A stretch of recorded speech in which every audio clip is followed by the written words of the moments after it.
এখন প্রশ্ন হচ্ছে কেন আমরা সেকুলারিজমের পরিবর্তে ইসলামিক শাসন চাইব? এক্ষেত্রে যে বিষয়টি বারবার আলোচনা করে আসছে সেটি হলো স্বাধীনতার পর থেকেই আমরা আমাদের দেশে দেখে এসেছি সেকুলারিজমের মাধ্যমে আমাদেরকে শাসন করা হয়েছে। তো স্বাধীনতার পর থেকে আমরা আসলে কখনোই শান্তিতে ছিলাম না। তো সেই জায়গা থেকে এখন একটা প্রত্যেকের এখন মুসলিমদের জায়গা থেকে একটা আওয়াজ উঠেছে যে আমরা সেকুলারিজম অনেক দেখেছি, আওয়ামী লীগ বিএনপির শাসন আমরা দেখেছি, এখন আমরা একটা ইসলামী সরকার দেখতে চাই। তো এই আলোচনা থেকে যেটা বোঝা যায় সেটা হচ্ছে সেকুলারিজম শান্তি প্রতিষ্ঠায় সক্ষম নয়। ইসলামী শাসন বা ইসলামী সরকার আসলে তারা শান্তি প্রতিষ্ঠা করতে পারবে। কিন্তু বিষয়টি আসলে এমন, স্বাধীনতার পর থেকে বাংলাদেশে কি আসলেই সেকুলারিজম ছিল? সেকুলারিজম বলতে আমরা আসলে কি বুঝি? সেকুলার যে সিস্টেম, অর্থাৎ কোন ধর্মীয় বিধিবিধান থেকে আইন প্রণয়ন করা হবে না, আইনগুলো প্রণয়ন করা হবে ধর্ম ছাড়া অন্য কোনো কিছু নেই, অর্থাৎ নির্দিষ্ট কোনো ধর্ম থেকে আইন প্রণয়ন করা হবে না। তো সে জায়গা থেকে আমাদের দেশে যে সেগুলো আইনগুলো আছে, সেই আইনগুলোর বাস্তবায়নের কারণে কি আমরা আসলে অশান্তি ছিলাম?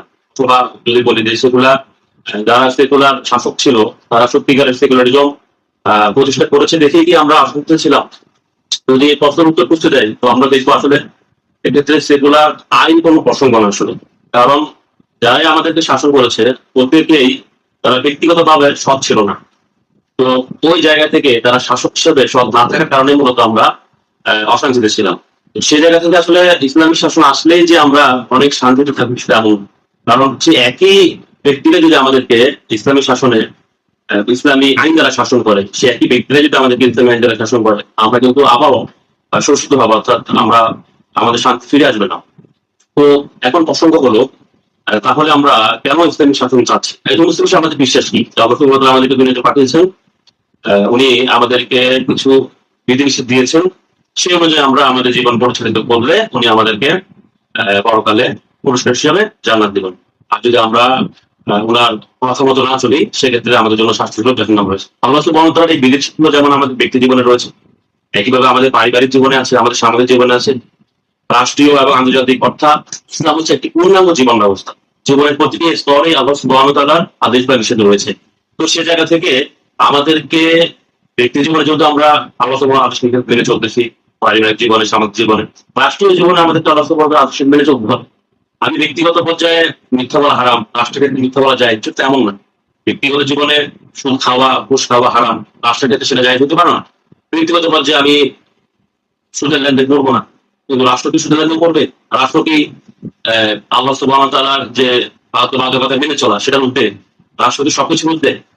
তো এই প্রসঙ্গটা এখন করবো। একজন মুসলিম হিসেবে আমরা কখনোই এটা বিশ্বাস করতে পারি না যে রাষ্ট্র সবকিছু করতে, বরং আমাদের দেশে হচ্ছে আল্লাহ সুবহানাহু ওয়া তাআলা সবকিছু করতে, বরং আমরা হচ্ছে আল্লাহর বান্দা, আল্লাহর দাস, আমাদেরকে জীবনের সকল ক্ষেত্রেই আল্লাহর অনুগত হয়ে চলতে হবে। তো সেই জায়গা থেকে একজন মুসলিম সে যখন রাষ্ট্র পরিচালনা করবে সেক্ষেত্রেও সে আল্লাহর বিধি নিষেধ মেনেই রাষ্ট্র পরিচালনা করবে। আর এই বিষয়টাকে আমরা বলছি ইসলামী সরকার অথবা শরিয়া শাসন, যেটাও আমরা বলি বিষয়টাকে। তো আমরা কেন ইসলামী শাসন চাই? আমরা ইসলামী শাসন চাই আমাদের পরকালের মুক্তির জন্য, যেটা আমাদেরকে চাইতেই হবে। একজন মুসলিম যদি সে ইসলামী শাসনে বিশ্বাস না করে সে আসলে মুসলিম না। এবং এই বিষয়টা আসলে এমন না যে কোনো ফতোয়া দেওয়া হচ্ছে বা কাউকে গালি দেওয়া হচ্ছে, এমন না যে যখন আমরা বিভিন্ন প্রসঙ্গে বলি যে এই কাজটা করলে কেউ যে মুসলিম থাকতে পারবে না, এই কাজটা করলে সে কাফের হয়ে যাবে, তখন অনেকেই আমাদের দিকে তেড়ে আসে যে আপনি কেন ফতোয়া দিচ্ছেন, আপনি কেন কাফের বলতেছেন, মনে হচ্ছে কাফের বলাটা একটা গালি। এটা আসলে গালি না, এটাই বাস্তবতা। আমি যদি বলি যে আপনি বিষ খেলে মারা যাবেন, আপনি কি আমাকে গালি দিতে পারেন যে আপনি কেন কথা বলেন যে আমি বিষ খেলে মারা যাবো? বিষ খেলে আপনি মারা যাবেন, আমি বললেও মারা যাবেন, না বললেও মারা যাবেন। একইভাবে একজন মুসলিম হয়ে আপনি যখন বলবেন যে আমি শুধুমাত্র আমার পার্সোনাল লাইফে আমি ইসলাম ফলো করবো, অন্যান্য জায়গায় আমি অন্য কোনো আইডিওলজি দ্বারা পরিচালিত হবো, অন্য কোনো আইডিওলজিকে আমি ধারণ করবো, সেক্ষেত্রে আপনি আসলে মুসলিম নেই। এটা এমন বিষয় যে এটা কোনো ফতোয়া নয়, এটা বাস্তবতা। যেমনি ভাবে বিষ খেলে মানুষ মারা যায়, এটা বাস্তবতা। এখন কেউ এটা বললে আপনি তারপর রাগ করে আসলে কোনো লাভ নেই। তো যাই হোক, আজকে আলোচনা এতটুকুই। সেকুলারিজমের পরিবর্তে কেন আমরা ইসলামী শরিয়া চাই বা ইসলামী শাসন চাই সে বিষয়টা বলার চেষ্টা করছি। অনেকেই অনেকভাবে কথা বলতেছে। তো মূল বিষয় হচ্ছে একজন মুসলিম সে ইসলামী শরিয়া চাইবে কেবলমাত্র তার ইমানকে বাসনার তাগিদে, তার ইমানের তাগিদে। কারণ এটা তার দায়িত্ব। ইসলামী শাসন ছাড়া অন্য কোনো শাসন কামনা করার সুযোগ তার নেই। এবং কেউ যদি এটা বিশ্বাস না করে যে ইসলামী শাসনের যে বাধ্যবাধকতা এটাকে যদি অস্বীকার করে সেটা মুক্তি থাকতে পারতেছে না। তো এই জন্য প্রসঙ্গটা গুরুত্বপূর্ণ।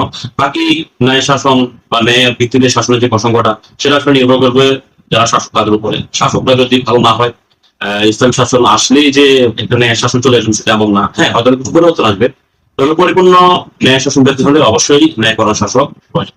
আসসালামু আলাইকুম।